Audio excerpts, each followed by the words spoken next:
Ahoj všichni, dneska bych vám chtěl ukázat u mého videa, jak udělat farmu s automatickým sklízením. Takže na začátek si vezmeme semínka,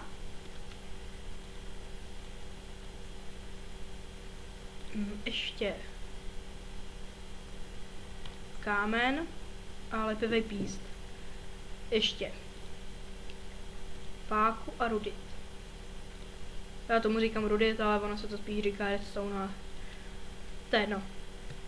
Takže je úplně jedno, jak si tu farmičku uděláte velkou. Já si ji většinou dělám tak půl na půl, takže tak ne moc velká, ne moc malá, aby se z toho dal udělat jeden chleba. No. Tamtu stranu nechám volnou, protože jak tady poteče ta voda, tak mi to poteče sem do korytka.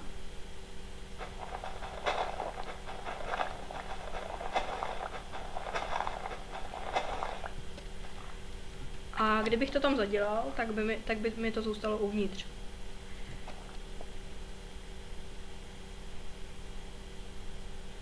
A jej. Jo, i když vlastně dobrý.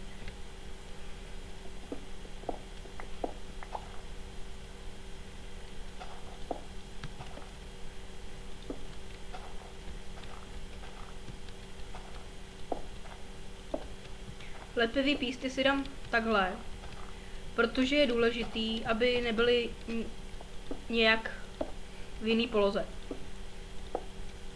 Takhle je to nejdůležitější.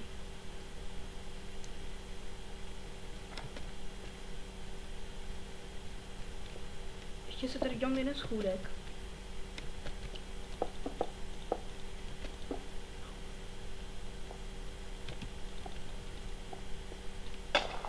Oh.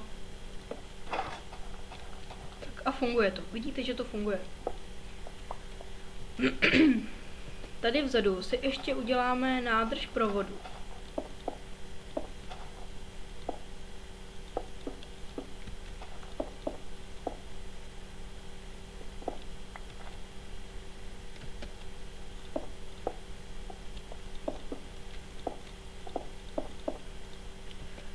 Ono tu nádrž na vodu můžete udělat klidně i jako jezero, nebo klidně takhle jako malinkou.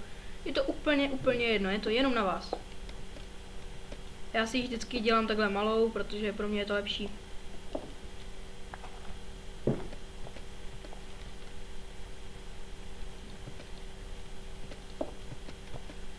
Tak a teďka si ji naplníme vodou. Radši si těch kýblů vezmu víc. Jeden. 2.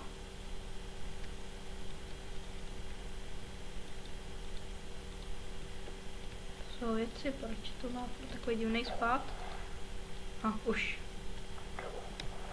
je to dobrý. Už to nemá divný spát, už je to tak akorát. Teďka si vezmu motičku. Tady je motička. A zhraju si to.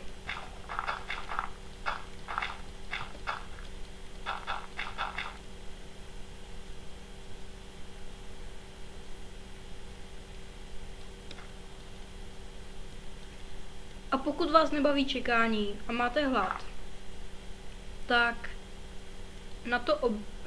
na ty semínka ještě přidejte kostní moučku. Ono vám to zrychlí ten růst a když na to dáte tu kostní moučku, tak to už to můžete rovnou i sbírat. Předvedu. Vidíte, dáte na to kostní moučku a okamžitě je z toho obilí.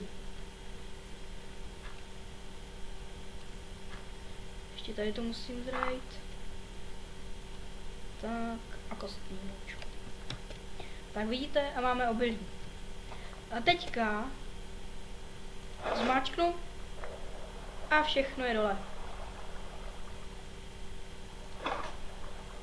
Tak tohle je smysl té automatické. Takže mám tady 15krát pšenici a 4krát semínka. Tak to byl první díl naučných stavbiček. A tak, vypni se. Tak. Jelikož mi skončil limit na nahrávání, tak vám děkuju, že jste koukali a zase někdy. Ahoj.